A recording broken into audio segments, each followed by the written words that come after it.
Ticket इस पर लगता है। ज्यादा से ज्यादा 15 से 50 के दरमियान इसका जो है वो कोर्ट फीस होती है। 15 रुपए,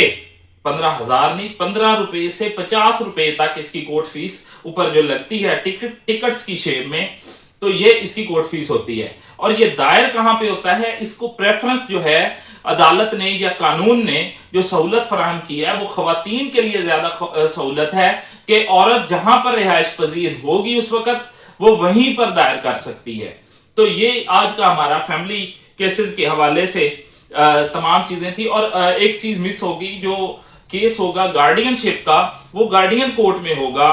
और गार्डियन कोर्ट उसका फैसला करेगी बच्चे की या बच्ची की, जो भी होगे उनकी ये देखेगी कि कौन बेहतर परवरिश कर सकता है, कहां पे बच्चा या बच्ची महफूज है और उसकी सही परवरिश हो सकती है, उसको गार्डियन मुकर्रर कर देगी अदालत और उसके हवाले कर देगी। ये जो हमने तमाम चीजें डिस्कस की, इन पर कौन कौन से केसेस जो हैं वो अप्लाई होते हैं या कौन कौन से लॉ इसके रिलेट करते हैं या किन किन लॉ के तहत, कौन कौन से कानून के तहत इसका प्रोसेस चलता है, वो है जी फैमिली कोर्ट एक्ट 1964, जिसका मैंने पहले आपको बताया, मुस्लिम फैमिली लॉज ऑर्डिनेंस 1961 और guardian and wards act 1890, court fees act 1870, civil procedure code 1908, कानून शहादत ऑर्डर 1984। ये तमाम कानून जो है इस पर लागू होते हैं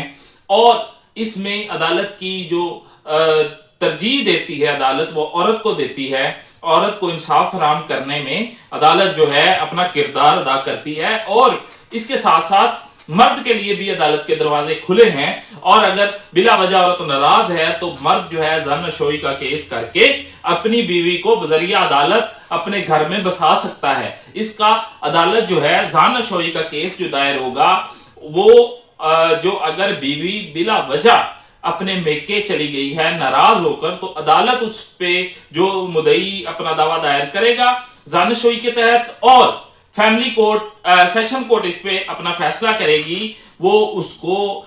बीवी को उसको बुलाएगी, उसको सुनेगी और उसके बाद हुक्म देगी कि तुम अपने घर में जाकर आबाद हो और हकूक़े ज़ौजियत अदा करो। ये तमाम चीजें फैमिली कोर्ट्स के केसेस के हवाले से, कौन कौन से केसेस होते हैं, कौन कौन सा कानून लागू होता है, कितनी कोर्ट फीस है, प्रोसेस क्या है, इन शॉर्ट हमने डिस्कस किया। इंशाल्लाह नेक्स्ट फैमिली केसेस के हवाले से भी हम डिटेल से डिस्कस करेंगे, कौन कौन सी आगे इसका प्रोसेस होता है, इसका जो है वो ड्यूरेबिलिटी कितनी होती है, कितना टाइम पीरियड होता है, काफी सारी चीजें जो हम अभी डिटेल में डिस्कस नहीं कर रहे। इंशाल्लाह वो नेक्स्ट जब भी लीगल